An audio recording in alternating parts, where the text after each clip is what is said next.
The next thing we're going to look at is the theme of noting.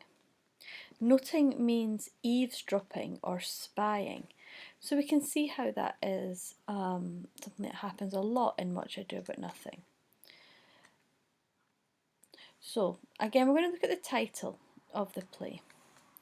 Now it's interesting, this word nothing. In the Victorian era, it was mentioned and noticed that it was noticed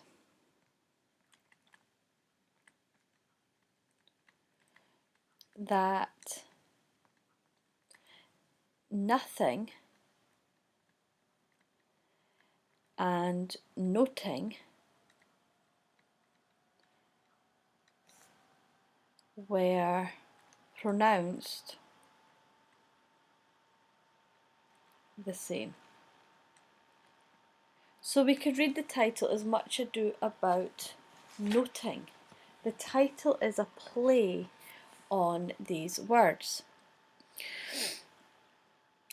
And if you think about it, it's true, Much Ado About Noting. Much ado was caused by them spying on Hero's bedchamber, and they saw the deception of the maid and Borachio, and that was they were spying, they were noting them. When the galling of Beatrix and Benedict, they are noting, they're spying on their friends, discussing this, how the other person is in love with them, so that their love is born out of noting.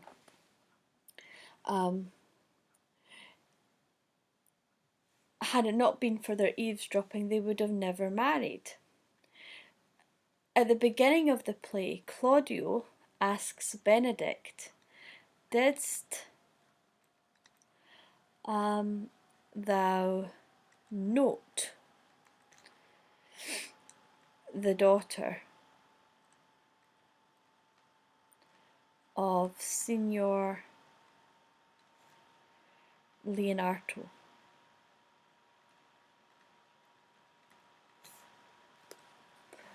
And that's in. And then Benedict replies, "I noted her not, but I looked on her."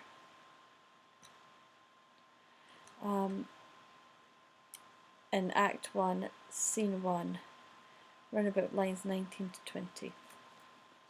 Depending on the play version the book that you use, the lines are not going to be accurate, but it's round about there.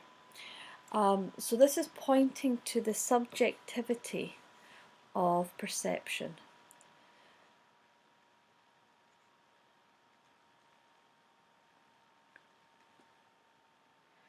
And we said in the first video that Shakespeare's showing us that love, the very substance of life, that results in the population of the world, as Benedict says, it brings meaningfulness to life,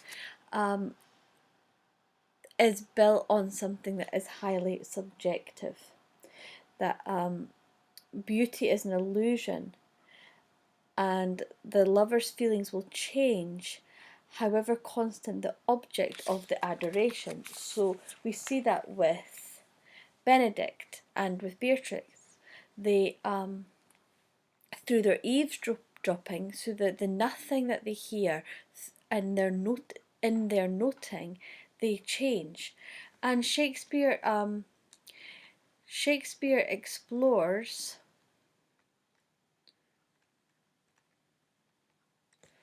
the ideas of male, and interesting is male inconsistency.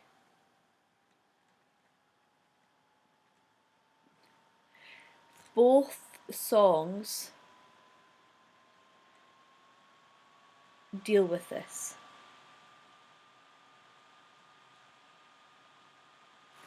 So, Sigh No More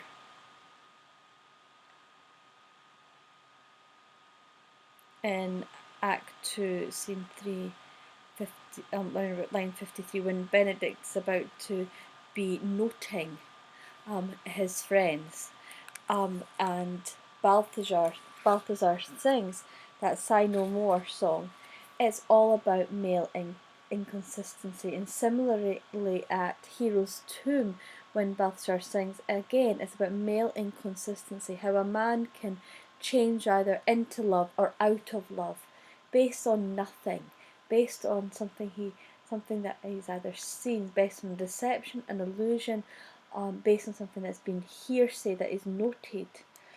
And the songs are an apology for male inconsistency. That they have one foot in the sea and one in the on the shore, in Act 2, Scene 355. The other thing is important with regard to noting, we have plays within plays, which is a common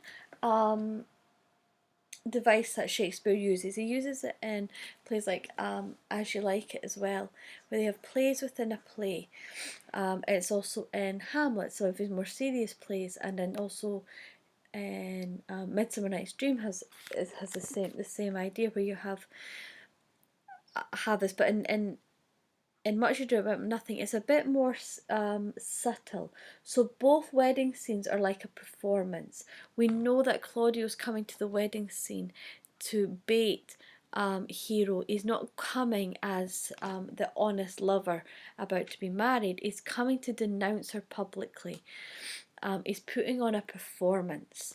The galling scenes, they are a performance. The friends are tricking Benedict and Beatrice to fall in love with each other. It's all staged, but also the masked ball is like a play within a play.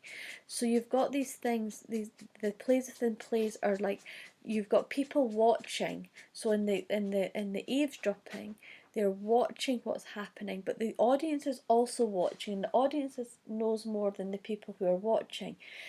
So we are noting Benedict noting his friends discussing. We are noting Beatrice as she's noting her friends discussing her and Benedict. In the masked ball, we are noting all the action whilst everyone else is noting each other. And Hero is wooed behind a mask. So this idea of illusion and deception. And as she's wooed behind a mask, she's watched, she's noted by Claudio, who is being noted by Benedict and Don John, who are also noting Don Pedro. And whilst all that watching of everyone else is happening, the audience is also watching. So you have this combination of noting, deception, and illusion.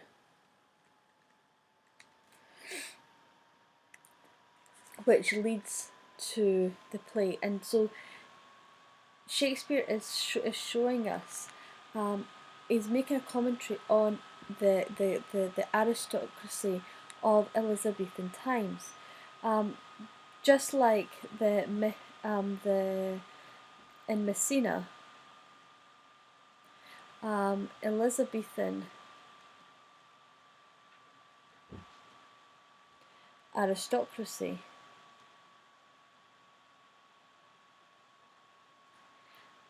followed defined rules and manners. So the masked ball is a projection of that. You had within the society, within both societies, these highly rigid ceremonies and entertainments in which men and women could interact with each other. And within that, you have they have you have insecurity and deception and self-deception all being rampant, whilst trying to hide real emotion and the thoughts that may not be socially acceptable. So by using all these devices, by using the mask ball, by using the plays within a place, by using the eavesdropping, the deception and the illusion, Shakespeare's lifting a mirror to Elizabethan society and all its strict rules and its claims of idealism, and how women should fit into that society, and also how women are projected as to have to be that ideal woman, that the virgin, the dutiful wife, the obedient daughter. But at the same time, how there's all that mistrust and that fearfulness that you see in Claudio and Benedict, who are both so scared of women at the same time, scared of being the cuckold, scared of being deceived, and of their wife being unfaithful to them. Shakespeare then uses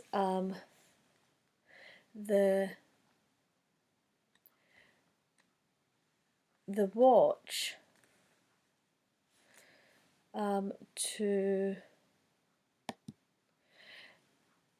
he uses the watch as a parody.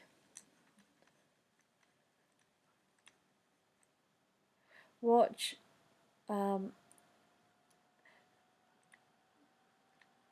parody the ruling class. So they have this distorted image,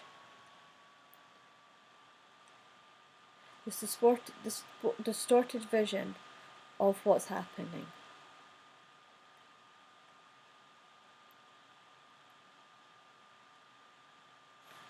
And it's so they're noting again, eavesdropping,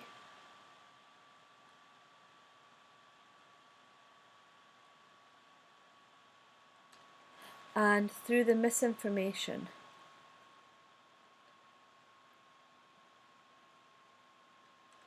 create deformed.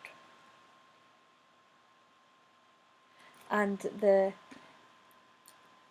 person, this made up criminal, deformed, who they think is guilty, is as real as Claudio's hero, this sexual icon that he has created. Deformed and hero are as real as one another. At the end of the play, all of this is stripped away. The truth comes out, and at the last scene, the wedding scene, everyone's happy, and there's music and there's dancing, and we have no deception, there's no illusions, there's no masks, there's no masked ball, there's no more eavesdropping. However, you wonder if that is going to be how that society will continue. This then brings us on to the idea of illusion and reality.